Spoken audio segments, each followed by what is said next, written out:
Hello tout le monde, c'est Agathe de la pensée colorée, boosteuse d'alignement et d'accomplissement.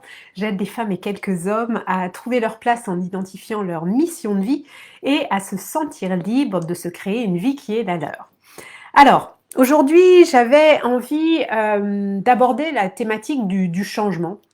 De grandes décisions à prendre, de grands changements de vie à faire, puisque moi j'accompagne des femmes et quelques hommes justement bien souvent dans des changements majeurs dans leur vie. Ça peut être une reconversion professionnelle, ça peut être un déménagement, ça peut être un changement de vie radical, ça peut être parfois aussi quitter un compagnon ou une compagne. Enfin voilà, il y a tout un tas de thématiques qui invite aux changements sur lesquels j'accompagne mes clientes et mes clients. Et du coup, bien entendu que lorsqu'on prend une grande décision, lorsque l'on envisage un grand changement de vie, eh bien, ça va réveiller des émotions. N'oublions pas, nous sommes humains, nous sommes humaines, et les émotions, ce sont des choses qui sont normales entre guillemets de vivre. Et on vit dans une société où on a tendance, enfin ça change heureusement, mais en tout cas ma génération, on a eu tendance à enfouir nos émotions sous le tapis, à ne pas admettre que l'on peut avoir peur. La tristesse, il faut la balayer rapidement. Et encore, les femmes, on a un peu plus le droit d'avoir peur et le droit d'être triste. Mais chez les hommes, notamment, pleurer, c'est un signe de faiblesse. Avoir peur, c'est aussi montrer que l'on est faible. Donc on vit vraiment dans une société où on a tendance à avoir diabolisé certaines émotions comme la peur, la colère, la tristesse, et à ne pas reconnaître bien qu'elles sont là pour nous faire passer un message, et qu'il est très très important justement de les accueillir, ces émotions, pour bien savoir ce qu'elles viennent nous dire. Je partage ça avec vous parce que, bien sûr, j'accompagne justement des femmes qui sont sur leur chemin de vie et qui sont amenées à faire des choix, à prendre des décisions, à décider de faire des grands changements de vie. Et bien souvent, elle se retrouve justement à tout d'un coup à avoir peur, parfois à éprouver de la tristesse parce que, bien en effet, quand on fait un changement de vie, même si cette nouvelle vie qui nous attend est enthousiasmante, que l'on se réjouit de ce qui nous attend et ce que l'on va entreprendre et ce que l'on va créer, parfois il y a un deuil à faire de notre ancienne vie. Un grand déménagement, changer de ville, ça peut être perturbant, on peut avoir de la tristesse qui remonte, et ça va être très très important de l'accueillir. Il y a aussi quelque chose qui est quasiment toujours là, et c'est humain et c'est légitime de le ressentir, cette peur, c'est la peur de l'inconnu, la peur du changement. C'est légitime de ressentir ça, même si l'on est excité à l'idée de se créer cette nouvelle vie. Eh bien sûr que l'être humain a peur de l'inconnu, a peur de ce qu'il ne connaît pas, et c'est tout à fait légitime de le ressentir. Moi, j'ai deux clientes là qui s'apprêtent vraiment, qui sont en fin d'accompagnement, donc qui s'apprêtent justement à faire une grosse transition de vie, et qui me disait: est-ce que c'est légitime, est-ce que c'est normal, là j'ai peur de me planter, y a plein de peurs qui remontent, est-ce que c'est pas un signe que je suis justement en train de choisir la mauvaise voie? Et non, c'est juste un signe justement déjà qu'on est en vie, hein. Quand on éprouve de la peur, eh bien ça prouve que l'on est vivante, donc c'est plutôt bon signe. Et non, c'est juste, voilà, se poser la question, c'est finalement notre ego qui redéboule au galop, trop heureux de pouvoir justement mettre son grain de sel, et qui va justement, au moment de cette grosse prise de décision, venir essayer de nous faire douter. Donc ça va être important d'accueillir cette émotion de peur aussi, et de se dire: mais qu'est-ce qu'elle vient me dire? Et de prendre conscience qu'elle est là justement pour nous signifier: est-ce que tu fais le bon choix? Et après, de pas se laisser en fait envahir par cette peur, ni gouverner en fait dirigé par cette peur. C'est ça, c'est là que ça va vraiment être très très important. De vous dire, ok, là c'est mon mental qui a peur, c'est légitime, c'est normal, c'est mon ego, j'accepte, j'accueille cette peur. En revanche, ce qui va être important, c'est d'aller chercher ce que vous, au fond de vous, ce à quoi vous aspirez, ce que vous avez envie de vivre, et de vous dire, ok, qu'est-ce que mon cœur, lui, m'envoie comme message? Qu'est-ce que mon corps m'envoie comme ressenti? Comme, voilà, comme vraiment, qu'est-ce que je ressens dans mon corps quand je me projette dans ce projet?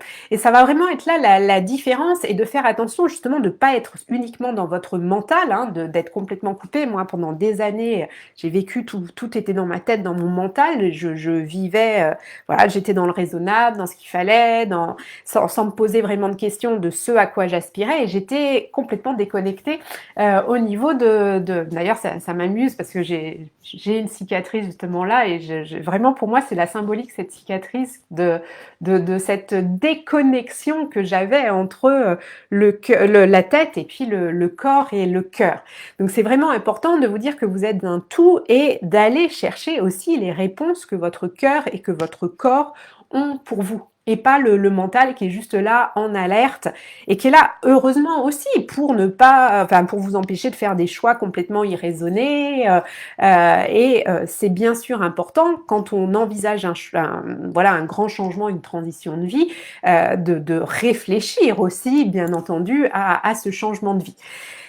Et c'est pour ça aussi que c'est important de ne pas le faire sur un coup de tête. Parce que bien entendu, si tout d'un coup vous vous dites « Ah ben voilà, moi j'en ai marre de mon boulot, je démissionne, et puis je me casse, et puis voilà, et puis j'ai envie de changer de ville, je supporte plus Paris, et j'ai besoin d'aller à la campagne », et que vous faites tout sur un coup de tête, là, ça risque en effet de peut-être pas être viable. Et du coup, c'est pour ça que c'est important de prendre du temps aussi pour le mûrir, ce projet, pour avoir toute une réflexion, et aller reconnecter à ce qui est à l'intérieur de vous, pour justement faire un choix qui va être le bon. Donc vraiment, c'est ça que j'avais envie de partager avec vous. Et on voit très souvent sur les réseaux sociaux des vidéos de personnes qui ont réussi, qui ont changé totalement de vie, qui gagnent des milliards de dollars, qui ont une Porsche Cayenne derrière eux, et puis qui jettent une flûte de champagne sur une route. Enfin, tout ça. Méfiez-vous aussi de tout ça, et qui semble dire en fait que souvent en plus il y a quand même c'est des personnes très jeunes qui tout d'un coup donnent l'idée, enfin l'impression qu'il est possible de créer une vie comme ça en un rien de temps, et voilà, d'être très successful comme on dirait en anglais. Méfiez-vous de tout ça. On verra où ces personnes-là en seront dans 2, 3, 4, 5 ans, même peut-être dans quelques mois. Mais vraiment, il y a beaucoup d'informations qui passent, ou comme quoi un changement de vie, ça peut se faire comme ça, d'un claquement de doigts, et puis voilà, puis on fait une reconversion, et puis en 2 mois, c'est plié, et puis on se lance, ça. Non, enfin, selon moi, ça se fait pas comme ça aussi facilement. Et c'est vraiment important d'être aligné avec les choix que vous allez faire, et que ce soit des choix qui soient faits en conscience, et en vous écoutant, en écoutant vraiment votre mental, votre cœur et votre corps. C'est vraiment essentiel. Et puis, de vous dire que oui, ça, moi, c'est aussi le partage que je fais, qu'une fois qu'on a identifié sa mission de vie, sa mission d'âme, que l'on avance sur son propre chemin, les choses deviennent beaucoup plus fluides. Moi, je me souviens, j'avais l'impression d'être dans un brouillard, et tout d'un coup, le soleil s'est levé. J'aime bien aussi la métaphore d'être dans la jungle, dans la forêt tropicale, où on voit plus rien, puis tout d'un coup, la végétation s'ouvre, et on arrive sur une clairière. Oui, moi, je pense vraiment, et je le vois avec mes clientes, c'est souvent ce qu'elles ressentent, où tout d'un coup, tout s'ouvre à elles, il y a plein de synchronicités, plein d'opportunités qui s'offrent à elles. En revanche, c'est pas toujours, enfin la vie n'est pas un long fleuve tranquille et un changement de vie non plus. Donc c'est légitime d'avoir des émotions. Ça peut être, comme je disais, de la peur, de la tristesse, accueillir, et c'est pas un signe que vous n'êtes pas sur le bon chemin. C'est vraiment ça que j'avais envie de... Ah, coucou Anor. C'est vraiment ça que j'avais envie de partager avec vous. Prenez conscience de ça et encore une fois, toujours et encore le même conseil, faites-vous confiance, ayez confiance en votre projet, ayez confiance en la vie, en quelque chose de plus grand. Steve Jobs dit ayez confiance, c'est important d'avoir confiance, de croire en la vie, le karma, la destinée, l'instinct. Voilà, ça va vous booster et ça va vous permettre en fait en croyant en quelque chose de plus grand, de vous sentir soutenu, d'avoir confiance en la vie et du coup d'avancer beaucoup plus sereinement. Et du coup, j'ai perdu le fil de ce que je voulais dire. Oui, faites-vous confiance et surtout, ne vous laissez pas influencer par d'autres personnes qui, elles aussi, ont peur pour vous, ont peur pour elles et risquent en fait de faire capoter votre projet parce que elles ont une vision extérieure et ne sont pas à l'intérieur de vous. Vraiment, cette phrase, seul vous savez ce qui est bon pour vous, seul votre cœur sait ce qui est bon pour vous. Écoutez-vous, ayez confiance en vous, ayez confiance en votre cœur, en les messages que votre corps vous envoie et suivez votre destinée, du coup, comme dirait Steve Jobs. Soyez alignés avec vous-même et créez-vous votre vie, ce que vous pensez être, ce que vous ressentez être bon pour vous. Voilà, c'est ce que j'avais envie de partager avec vous ce matin. Si cette vidéo vous parle, comme toujours, n'hésitez pas à mettre des likes, des petits cœurs, à la transférer au maximum de personnes qu'elle peut aider.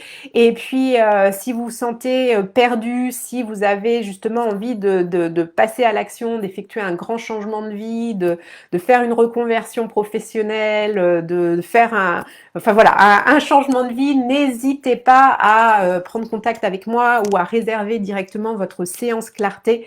C'est une séance que je vous offre. Nous passons 45 minutes ensemble en vidéoconférence ou au téléphone, selon ce que vous préférez. Et l'idée, c'est vraiment que je vous aide à mettre de la lumière sur ce que vous vivez aujourd'hui, ce à quoi vous aspirez et d'identifier justement les blocages, les freins qui vous empêchent d'avancer vers cette vie qui est la vôtre. Car moi, je suis convaincue que nous sommes venus sur Terre pour vivre une vie qui est la nôtre, qui nous permet de nous épanouir et puis justement de nous accomplir en nous sentant alignés. Ah, coucou Eureka, ça fait plaisir de te voir ici. Voilà, donc si vous voulez prendre rendez-vous, n'hésitez pas, vous allez sur mon site www.penser-coloré.com, vous avez un onglet séance clarté, vous cliquez dessus, vous accédez à mon agenda, vous réservez votre créneau, vous avez un petit formulaire à remplir et puis on se parle et je vous aiderai à mettre de la lumière sur ce que vous pouvez vivre. Voilà, bah écoutez, je vous envoie plein de belle énergie colorée et je vous dis à très vite, prenez soin de vous. Bye bye.